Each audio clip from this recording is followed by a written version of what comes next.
ऐसा माना जाता है कि समय के कारण ही मनुष्य के जीवन में कभी खुशी आती है तो कभी दुख भी उन्हें झेलने पड़ते हैं। लेकिन क्या आपने कभी ये सोचा है कि आपके जीवन में शुभ समय आने वाला है, इसका पहले ही पता कैसे किया जा सकता है?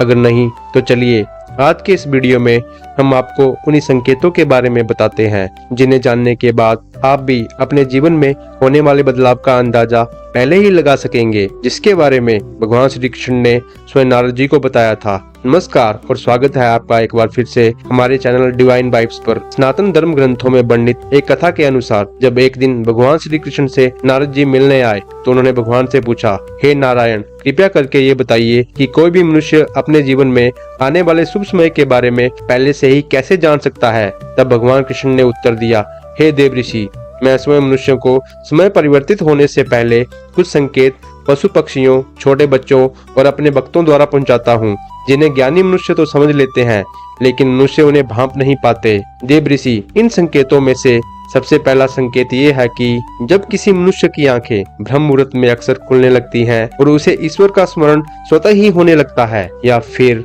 मनुष्य को ऐसा प्रतीत होने लगता है कि उन्हें कोई और किसी दिशा की ओर ले जा रहा है, तब ऐसे मनुष्य को ये समझ लेना चाहिए कि आने वाले समय में उनके भाग्य का द्वार खुलने वाला है और उन्हें कामयाबी की नई राह मिलने वाली है। ऐसे समय में मैं स्वयं मनुष्यों की सहायता करता हूँ। तो मित्रों, अगर आपकी भी आंखें ब्रह्म मुहूर्त में खुलने लगी हो और आपने अपने जीवन में ऐसा बदलाव महसूस किया हो तो नीचे कमेंट करके अवश्य बताएं। इसके बाद श्री कृष्ण दूसरे संकेत के बारे में बताते हुए नारद जी से कहते हैं, हे ब्रह्मपुत्र, जब कोई मनुष्य प्रसन्न रहने लगता है या फिर उसके चेहरे पर हर वक्त मुस्कान दिखाई दे, अर्थात वो मुस्कान से भरा हुआ रहता हो, और ऐसा मनुष्य जब अपने क्रोध पर विजय प्राप्त कर लेता है तो उन्हें समझ लेना चाहिए कि उसके जीवन में अब खुशियों की बारिश होने वाली है। ऐसा मनुष्य जब किसी चीज के बारे में सोचता है तो उसे उम्मीद से भी ज्यादा मिलता है। मित्रों, आपने भी सुना होगा कि प्रसन्नचित्त मनुष्यों के मन में ईश्वर स्वयं वास करते हैं। तो ऐसे में जब मनुष्य का मन प्रसन्न रहने लगे तो उसे समझ लेना चाहिए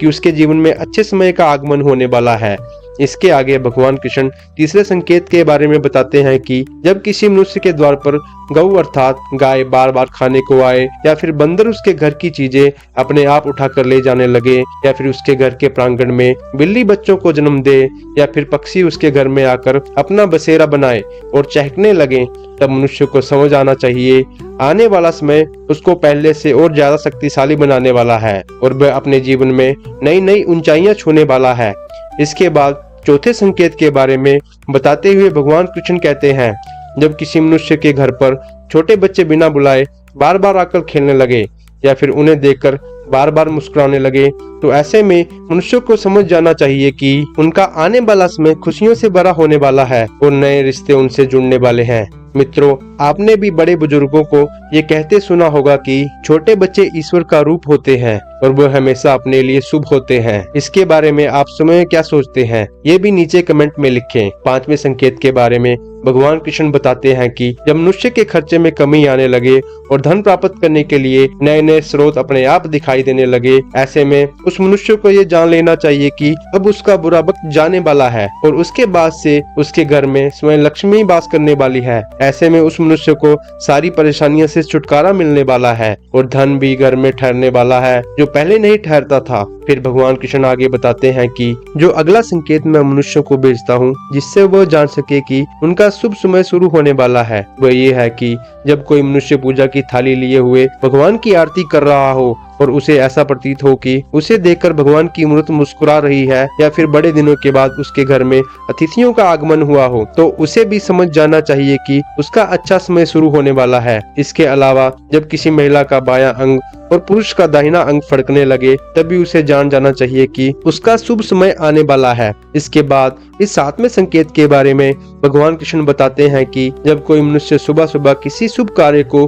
करने के लिए घर से निकलता है और रास्ते में उसे गौ अर्थात गाय माता के दर्शन हो जाते हैं, या फिर किसी साधु संत द्वारा उसे आशीर्वाद मिल जाए, तो ऐसे में उस मनुष्य को भी समझ जाना चाहिए कि वे जिस काम को करने के लिए घर से निकला है उसका वो काम पूरा होगा और उस काम को सफल होने से कोई भी नहीं रोक सकता। अंत में भगवान कृष्ण बताते हैं, हे नारद, इनके सब अलावा जब किसी मनुष्य को संध्या के समय जल से भरा हुआ पात्र या फिर दूध से भरा हुआ पात्र किसी के द्वारा उसे प्राप्त हो या फिर कोई उसे मिठाई दे, तभी उसे समझ जाना चाहिए कि अब उसके भाग्य खुलने वाले हैं। तो मित्रों, ये थे वो 7 संकेत जिन्हें जानकर या फिर महसूस करके आप अपने आने वाले शुभ समय का भलीभांति पहचान सकते हैं। लेकिन भगवान कृष्ण ने ऐसे ही कुछ संकेत और भी बताए हैं जो मनुष्यों के जीवन में आने वाले अशुभ समय के बारे में बताते हैं। यदि आप भगवान कृष्ण द्वारा कहे गए उन अशुभ संकेतों के बारे में भी जानना चाहते हैं तो हमें नीचे कमेंट करके अवश्य बताएं। खैर, आज की हमारी ये प्रस्तुति आपको कैसी लगी, ये भी नीचे कमेंट करके अवश्य लिखें।